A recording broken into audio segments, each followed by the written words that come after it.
La Universidad Tecnológica de México les da la bienvenida al webinar La mediación en el nuevo proceso penal.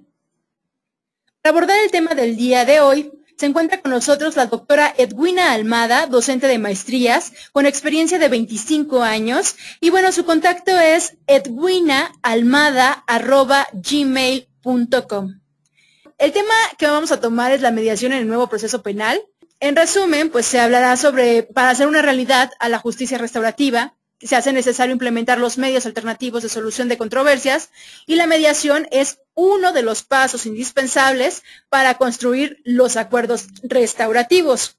Este webinar les interesa, si son estudiantes de Ciencias Jurídicas y Sociales, a actualizar sus conocimientos sobre las repercusiones de las reformas al texto constitucional en el 2008 y 2011, también si quieren ahondar sus conocimientos sobre la mediación penal y si quieren profundizar en el análisis del Código Nacional de Procedimientos Penales. Adelante, profesora, gracias por acompañarnos el día de hoy. Gracias, Jess. Buenas tardes a todos por allá en la red. Es un gusto estar nuevamente por acá con ustedes, como siempre, compartiendo un ratito de conocimientos académicos acá con Jess. Y bien, bueno, la pregunta inicial con la que empezaríamos esta sesión del día de hoy es, ¿la mediación penal es un método alterno de solución de controversias? Esta pregunta me pareció pertinente plantearla porque normalmente se habla de los medios alternos, de los métodos alternos de solución de controversias y se contempla a esta figura entre ellos. He de decirles que, como ustedes bien lo saben, ya los métodos alternos de solución de controversias están regulados por una nueva ley que tenemos ya en curso, ya actualmente vigente, y esta nueva ley precisamente nos da la respuesta a esta pregunta, ¿sí? Esta ley nos dice que la mediación en materia penal no es un método alterno de solución de controversias, sino un cauce complementario que permite que se construyan los acuerdos reparatorios que nos van a llevar a avanzar a las que verdaderamente contempla la ley como medidas alternas y, por supuesto, que están previstas en el Código Nacional de Procedimientos Penales. Entonces, esto que les estoy comentando nos llevaría a lo que yo diría a lo que son los orígenes y los fundamentos de nuestra reforma y hablaríamos un poquito del antecedente que lleva a toda esta reforma, ¿sí? Este antecedente nos dice, bueno, ¿qué sucedía antes de la reforma? Cuando el Estado se hace dueño o se apodera del monopolio del juzgamiento de delitos, lo que sucede es que toca a los jueces el logro del restablecimiento de la armonía que se rompe con la comisión del delito. Y por supuesto, la reposición de lo justo para la víctima y el victimario, ¿sí? Desde este punto de vista, para los expertos dicen, la ejecución del derecho penal ha perdido con respecto de los fines atribuidos a la pena toda la garantía que se pretendía dar justamente a través de esto, ya que no se cumple con la función social en la solución de conflictos. También podemos decir que en la realidad la pena no ejerce ningún tipo de prevención y por supuesto no resocializa al infractor y adicionalmente se olvida El sistema punitivo va a invitar a la víctima a perseguir penalmente al autor del delito. Esto quiere decir que cuando la sentencia le es favorable, la víctima se siente que le hizo justicia. Sin embargo, no cuenta con ningún medio que la ayude y la contenga en su desamparo ante los efectos del delito.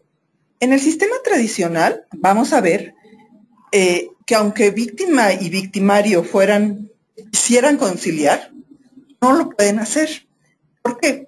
Esto quiere decir que el Estado, como dueño de conflicto, hace que el juez decida sobre la causa y esta decisión la va a hacer con apego estricto a la ley. Y esta decisión que va a emanar de un órgano jurisdiccional no necesariamente va a responder de manera satisfactoria a las expectativas de pacificación y resarcimiento que la víctima tiene. Cuando se pone en marcha el aparato punitivo estatal, se van a involucrar muchísimas cosas, ¿sí?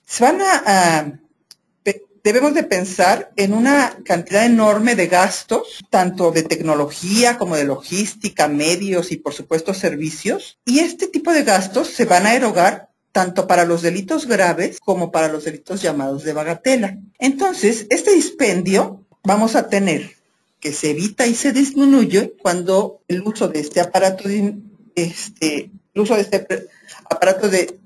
administrativo del Estado se sustituye por los métodos alternos de solución de controversias. Vamos a tener entonces los llamados delitos de bagatela, que son estos que mencionábamos anteriormente, van a estar caracterizados en la doctrina por 4 elementos. ¿Sí? Estos delitos tienen una conflictividad menor. En segundo lugar, normalmente son incidentales en la vida de su autor. Y, en tercer lugar, la maquinaria judicial procede en exceso. Cuando hablo del exceso o de los excesos que comete la maquinaria judicial en este caso, o en estos casos de los delitos de bagatela, me refiero prácticamente de manera directa a lo que conocemos como prisión preventiva. Y adicionalmente, por último, estos delitos de bagatela se caracterizan porque son susceptibles de consensuar. Bien, desde la perspectiva de la victimología, vamos a tener una nueva manera de dar solución y protección integral a la víctima, es hacer resignificando todo el dolor que las consecuencias o los efectos del delito le ha causado, derivados, por supuesto, de los actos delictivos, dándole un sentido humano y ético. Y entonces, yo les diría que conectándonos con toda esta ideología, vamos a enfocarnos, retomando un poco lo que es la definición o una de las muchas definiciones que existen de la justicia restaurativa, que como bien sabemos es el punto de partida de toda esta modificación de nuestro sistema penal, puesto que, como bien sabemos, se está sustituyendo un sistema de justicia punitiva, que era el que teníamos, por este nuevo sistema de justicia restaurativa. ¿Sí? Y bueno, tenemos una definición, que es la de Virginia Domingo de la Fuente. Esta definición nos la da en su texto Justicia Restaurativa y Mediación Penal. Y bueno, esta definición nos habla de que la justicia restaurativa es un proceso en el cual las partes van a estar involucradas en un proceso, pero que lo que lo distingue es que estas partes van a determinar de manera colectiva las formas en que van a manejar las consecuencias del delito y sus implicaciones. Esta justicia restaurativa, nos dice la autora en comento, respeta la dignidad y la equidad de cada persona, construyendo la comprensión, promoviendo la armonía social a través de un proceso de sanación de las víctimas, los ofensores y la comunidad. Esta respuesta de la justicia restaurativa, nos dice la autora, se basa en virtudes tales como sensibilidad, apertura, confianza, esperanza y sanación. Bien, recapitulando, fíjense, las premisas fundamentales de la justicia restaurativa, vamos a trabajarlas con esta definición que estábamos revisando. Fíjense, los autores van a jugar siempre roles activos. Se centra la justicia restaurativa en la asunción de responsabilidad por parte del delincuente. Otra situación muy importante en este tipo de justicia es que también se contempla de manera primordial la reparación del daño a la víctima y se busca la recomposición del tejido social y por último, la reintegración del inculpado a una convivencia sana en el medio social al que pertenece. Con las formas extrajudiciales conciliatorias, la justicia penal se va a desburocratizar, esto es lo que se pretende, y se abren los espacios para que los actores del delito puedan consensuar. De esta manera, se reconoce la inutilidad de las penas en el nuevo proceso penal, ya que la prisión de corta duración solamente afecta el prestigio y la integridad corporal de las involucrados en este tipo de eventos, ¿sí? Y se observa que de lo único que sucede con este tipo de penas de prisión de corta duración, se estigmatiza al individuo, por supuesto, y de la otra manera, con la implementación de medidas alternativas, que están, por supuesto, basadas en el principio de oportunidad, se arriba a una justicia penal de corte restaurativo, resarcitorio y consensuado. La víctima y el victimario, en este tipo de evento de justicia restaurativa, van a revivir y repersonalizar el drama penal a través de la mediación. Este método, este mecanismo de solución, será exitoso en aquellos casos en que se repelen las fases económica y moral por el daño causado, y muy exitoso si el diálogo se genera y con ello se redirecciona la armonía social.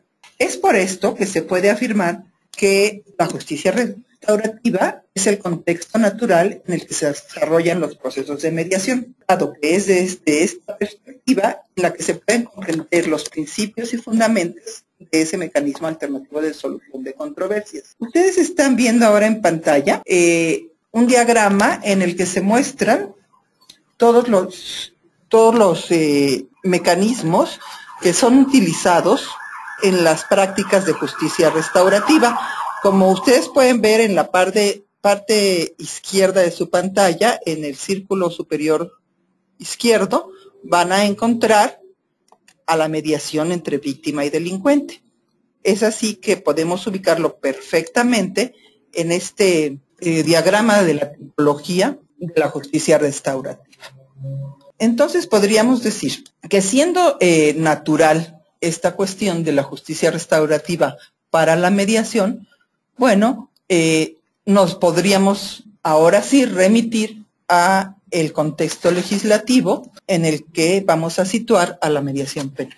Como ustedes tendrán presente, en el año de 2008, el 5 de marzo, se publicó la reforma a nuestro texto constitucional, en donde justamente se habla de esta situación de la inclusión de los medios alternos en nuestras leyes. También se publicó la reforma al Código Nacional, bueno, la reforma no, sino se publicó el Código Nacional de Procedimientos Penales en 2014 y, por supuesto, recientemente, mucho más recientemente, en diciembre del año pasado, se publica el decreto por el que se expide la Ley Nacional de Mecanismos Alternativos de Solución de Controversias en materia penal.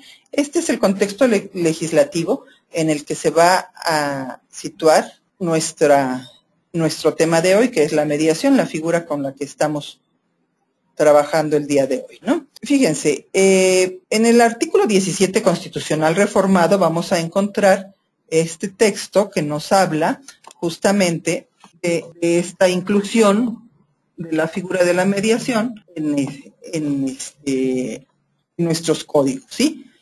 ¿Qué es lo que nos dice este párrafo tercero de nuestro artículo 17 constitucional? Nos habla de que las leyes van a prever los mecanismos alternativos de solución de controversias y que en la materia penal se regularán su aplicación, se asegurará la reparación del daño y se establecerán los casos en los que se requerirá supervisión judicial. Este es el texto de nuestro artículo constitucional en su párrafo tercero, que justamente da entrada a los medios alternativos de solución de controversias de los que estamos haciendo mención. En su cuarto libro, el Código Nacional de Procedimientos Penales, nos habla en su título segundo de lo que conocemos como las soluciones alternas y las formas de terminación anticipada, ¿sí? Estas formas de determinación anticipada y soluciones alternas reguladas por nuestro nuevo Código Nacional son los acuerdos reparatorios, la suspensión condicional a proceso y el procedimiento abreviado. Todos estos mecanismos, estas formas, de solución alterna van a estar, por supuesto, contempladas cuando se tiene como antecedente lo que conocemos como criterios de oportunidad. Los criterios de oportunidad se van a dar de acuerdo a nuestro Código Nacional de Procedimientos Penales en su artículo 256, cuando una vez iniciada la investigación y hecho el análisis previo de los datos que consten en la misma, por supuesto conforme a las disposiciones normativas de cada procuraduría, el Ministerio Público va a ponderar el ejercicio de la acción penal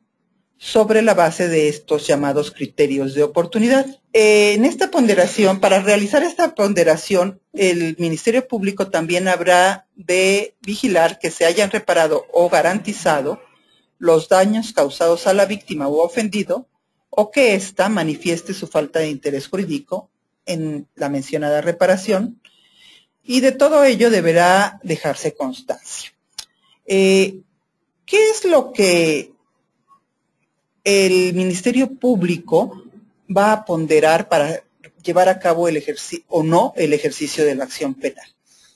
La ponderación del Ministerio Público va a estar en función de la cuantía y gravedad del delito, del consentimiento de los involucrados, de la reparación del daño, y esto finalmente va a ser lo que le va a llevar a determinar si él considera pertinente o no la extinción de la acción penal. Los casos en los que operan estos criterios de oportunidad están citados en los artículos subsiguientes al 256 ya mencionado, en sus fracciones de la primera a la séptima de este artículo 256. El Ministerio Público deberá de hacer valer o aplicar estos criterios de oportunidad sobre la base de razones objetivas y sin discriminación, valorando las circunstancias especiales de cada caso, de conformidad con lo dispuesto en el código que estamos comentando, y así como también estará utilizando aquellos criterios generales que en su caso emite el procurador. Esta aplicación de los criterios de oportunidad va a poder ordenarse en cualquier momento y hasta antes de que se dicte el auto de apertura al juicio. Nuestro código también nos menciona cuáles son los casos en los que no se podrán aplicar estos criterios de oportunidad, y nos habla de delitos que hayan atentado contra el libre desarrollo de la personalidad, en casos de violencia familiar, y por supuesto también nos habla de delitos fiscales. O también menciona los delitos que afectan gravemente el interés público. ¿Cuáles son los efectos que tiene este criterio de oportunidad o el uso de estos criterios de oportunidad? Cuando nosotros utilizamos estos criterios de oportunidad, lo que va a suceder es que justamente se va a extinguir la acción penal, como ya lo hemos mencionado, y en caso de que se utilicen estos criterios, se deberá, por supuesto, extender este tipo de criterio a todos los imputados que reúnan las mismas condiciones que reunió aquel sujeto a quien se le concedieron estos criterios de oportunidad.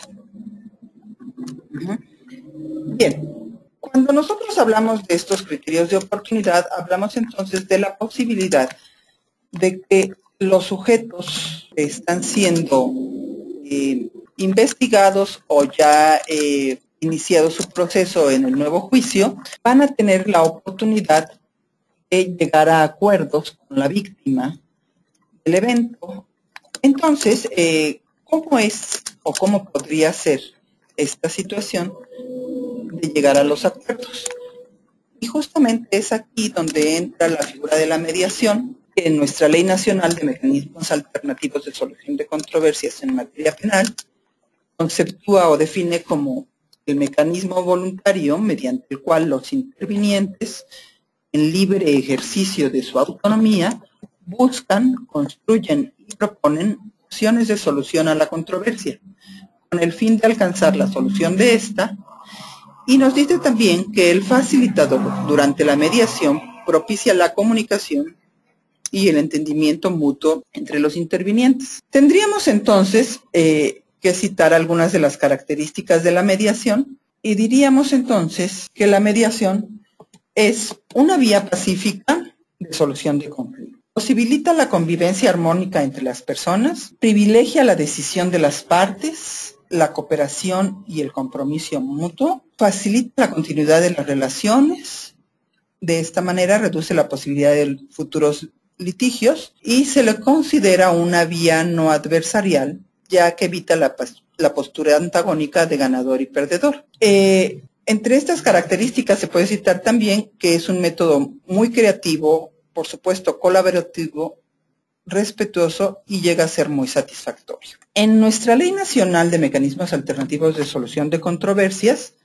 vamos a encontrar citados algunos de los principios rectores del servicio de mediación, ¿sí? Van a ser la voluntariedad, la confidencialidad, la flexibilidad y la simplicidad, así como la imparcialidad, la equidad y la honestidad.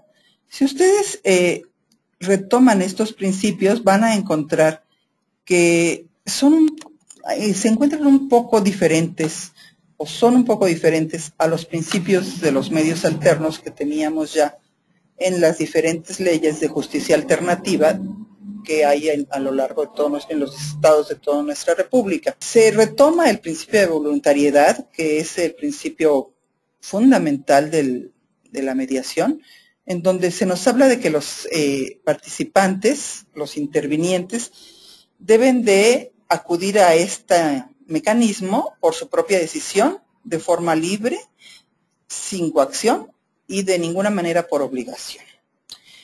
Un principio nuevo que contiene esta ley es el de información, en el que se nos dice que se le deberá informar a los intervinientes de manera clara y completa sobre todos los mecanismos alternativos, sus consecuencias y sus alcances. Esta ley también contiene el principio de confidencialidad que ya conocíamos, en donde nos habla de que la información que se trata en el procedimiento o en los procedimientos alternos, los mecanismos alternos, no debe ser divulgada y tampoco puede ser utilizada en perjuicio de los intervinientes dentro del proceso penal, excepto cuando se trata de un delito que se esté cometiendo o sea de inminente su consumación, por el cual peligre la integridad física o la vida de una persona, en cuyo caso el facilitador deberá comunicar al Ministerio Público esta situación para los efectos que sean pertinentes.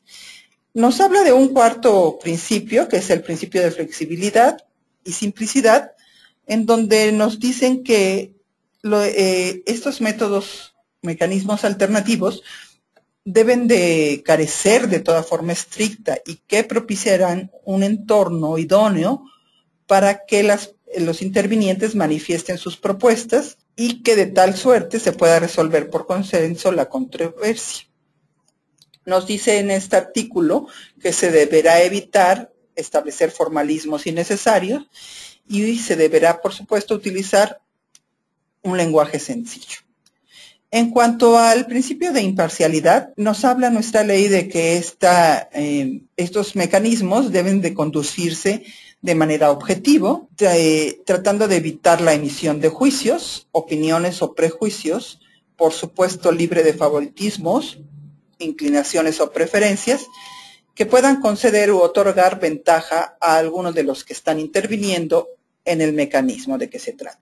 Nos habla también del principio de equidad y en este principio nos dice que es importante que se propicien las condiciones de equilibrio entre las personas que van a intervenir en el procedimiento. Y también nos señala, por último, el principio de honestidad, en donde se nos dice que que tanto intervinientes como el facilitador deben de conducir su participación en este proceso de forma alternativa, con apego a la verdad. Ahora sí, el proceso de mediación se va a desarrollar de la siguiente manera. Una vez que los intervinientes se sujetan a este proceso, vamos a encontrar ciertas características importantes. Los intervinientes llegan y, como hemos dicho, es importante que se les den a conocer todas las características, principios y reglas que rigen a nuestro proceso de mediación, ¿sí? El facilitador deberá valorar si el conflicto y las expectativas de los usuarios son objeto verdaderamente de una mediación penal. También tiene que valorar el facilitador la capacidad y la disposición de los usuarios para participar en el servicio.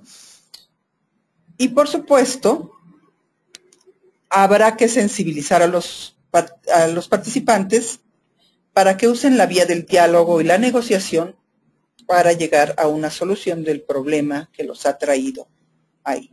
Cuando los participantes aceptan sujetarse al proceso de mediación, entonces es cuando empezaremos por definir ya las etapas propiamente dichas del proceso de mediación, ¿sí?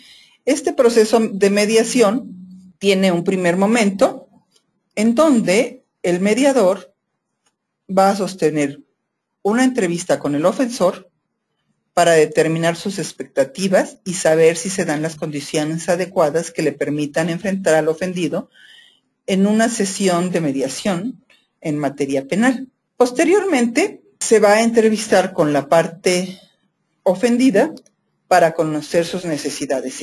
Y una vez que considera que existen las condiciones adecuadas, tanto en el ofensor como en el ofendido, se llevan a cabo las sesiones conjuntas de mediación. Entonces, los intervinientes han acordado sujetarse a la mediación y el facilitador debe hacer una presentación general en donde explica brevemente cuál va a ser el propósito de la sesión, el papel que el propio facilitador va a desempeñar, las reglas y principios que rigen la sesión, cuáles son las diferentes fases por las que esta sesión va a atravesar y enseguida va a formular preguntas que deben de dirigirse al objetivo de que los intervinientes puedan exponer su conflicto, plantear sus preocupaciones y pretensiones e identificar las posibles soluciones a la controversia existente. Al final de las sesiones pueden darse dos casos. El primero de ellos es que los intervinientes no hayan logrado llegar a un acuerdo. ¿Qué sucede cuando pasa esto? Cuando esto sucede, el mediador puede sugerir que se utilicen otros mecanismos alternativos que la ley contempla. Estos mecanismos alternativos que la ley contempla son la conciliación, que es un mecanismo voluntario a través del cual los intervinientes en el libre ejercicio de su autonomía proponen opciones de solución a la controversia en la cual se encuentran involucrados. Lo que hace diferente a este proceso de conciliación de la propia mediación, que es de la cual hemos estado hablando, es justamente que el facilitador va a poder, sobre la base de criterios muy objetivos, presentar alternativas de solución diversas. O sea, él no solamente estará guiando la comunicación entre los intervinientes, sino que además podrá hacerles sugerencias de solución. El otro mecanismo alternativo que señala nuestra ley es la junta restaurativa. ¿Sí? En la junta restaurativa, como ustedes lo pueden ver en pantalla, lo que vamos a tener es que hay una reunión de diferentes sujetos, la víctima o ofendido, el imputado, y muchas veces elementos, individuos que conforman la comunidad afectada. Todos ellos, de manera autónoma, van a buscar, construir y proponer opciones de solución a la controversia. También la finalidad es lograr un acuerdo que atienda todas las necesidades, tanto individuales como colectivas, y por supuesto la reintegración de la víctima o ofendido y del imputado a su comunidad. Lo que se busca finalmente con estas juntas restaurativas es la recomposición del tejido social. Estos son los dos casos de otros medios alternos que el facilitador puede sugerir a los intervinientes cuando no han llegado a un acuerdo. La otra situación es cuando los mediados llegan a un acuerdo. Como corresponde a un acuerdo reparatorio derivado de la mediación, Estos convenios no deben decir nada en términos de culpas o responsabilidades. Deben solamente enfocarse a expresar las prestaciones tanto futuras como actuales en las que se comprometen las partes que van a hacer el acuerdo. El acuerdo, que nace de una mediación, lo va a firmar el facilitador y lo va a preparar para la víctima de los intervinientes, de acuerdo a lo que la ley dice, propiamente la ley dice. Nuestra ley, en sus capítulos del 6 al 7, va a tratar sobre los acuerdos, y lo que vamos a ver justamente es, en primer término, su definición. La ley los está definiendo como aquellos acuerdos reparatorios que se celebran entre los intervinientes y que van a poner fin a la controversia que están enfrentando, ya sea de manera parcial o total. Estos acuerdos, conforme a lo que dice nuestra ley, van a surtir efectos establecidos por la propia ley en comento. El acuerdo, dice la ley, que debe de contener una descripción precisa de las obligaciones de dar, hacer o no hacer que los intervinientes han acordado. Y también dice el acuerdo, habla en este caso de los terceros civilmente obligados. También nos dice nuestra ley que deberá de incorporarse en el acuerdo la forma y el tiempo en que las obligaciones deberán de cumplirse, y nos dice, además de la forma, que habrá que señalar un tiempo que no podrá exceder de 3 años a partir de la firma del acuerdo. Los acuerdos pueden contemplar diferentes situaciones. La primera de ellas que podemos reconocer es justamente cuando el individuo, la parte que ha intervenido el victimario, va a reconocer su responsabilidad y va a formular o a ofrecer formular una disculpa a la víctima o ofendido en un acto ya sea público o privado. Entonces, en este acuerdo, el imputado va a aceptar su conducta, y no solo eso, sino que esta conducta causó un daño. Otro aspecto que puede estar contemplado en los acuerdos reparatorios es el compromiso del imputado de la no repetición de la conducta que originó la controversia. Y, por supuesto, buscar establecer también condiciones para darle efectividad a esto. Este tipo de condiciones las podemos encontrar cuando hablamos de situaciones o programas de rehabilitación por drogas, por adicciones, por ejemplo, actividades que contribuyen a no repetir esta conducta y, por supuesto, tratamientos específicos. Y, por último, se puede hablar de planes de restitución que pueden ser tanto económicos como en especie. Se puede hablar de reparar o de reemplazar los bienes dañados, de realizar o dejar de realizar una conducta determinada, de hacer un plan de prestación de servicios a la comunidad, o cualquier otra situación lícita que la víctima o ofendido solicite y acuerde con el victimario en el transcurso de la sesión. De los acuerdos, una vez que estos acuerdos han sido aprobados por el Ministerio Público, por el juez. Estos acuerdos, una vez que son aprobados por el Ministerio Público o por el juez, pueden tener dos efectos. Uno es de cumplimiento inmediato, que tendrá justamente como fin la extinción de la acción penal o el sobreseimiento del asunto. En el segundo caso, hablamos de los compromisos de cumplimiento diferido, que lo que van a hacer es suspender el trámite del proceso y van a suspender también la prescripción de la acción penal.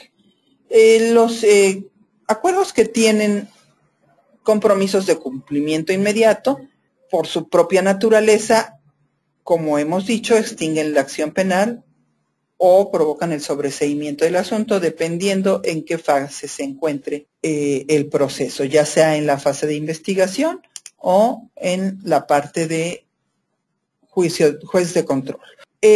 Tanto los acuerdos de cumplimiento diferido solamente van a suspender tanto el trámite del proceso como la prescripción, porque dependerá del cumplimiento de estos acuerdos que en su momento, cuando totalmente se hayan cumplido, se pueda extinguir la acción penal. Estos acuerdos, una vez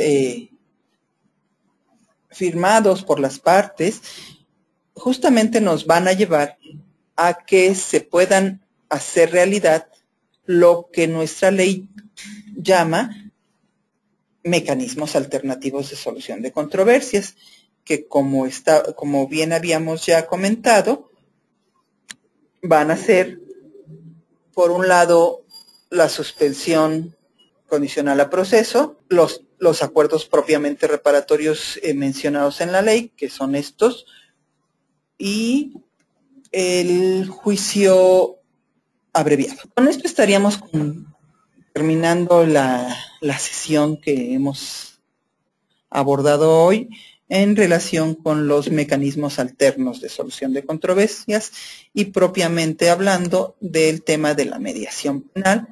Bueno, es un tema de reciente legislación, como hemos comentado, está justamente recién legislado en la nueva ley que se publicó en diciembre del año pasado, y pues habremos de esperar que todas estas cuestiones de la mediación penal, con la instauración en los juicios orales en ya muchos estados de la República, incluyendo ahora el Distrito Federal, pues sea una forma que nos permita justamente disfrutar de todos los beneficios que la justicia restaurativa pretende alcanzar, y que por lo pronto pues será ver al ser humano de frente y no estigmatizarlo como la justicia punitiva hacía. Les agradezco mucho su participación en este chat. Hasta la próxima y que tengan una excelente tarde.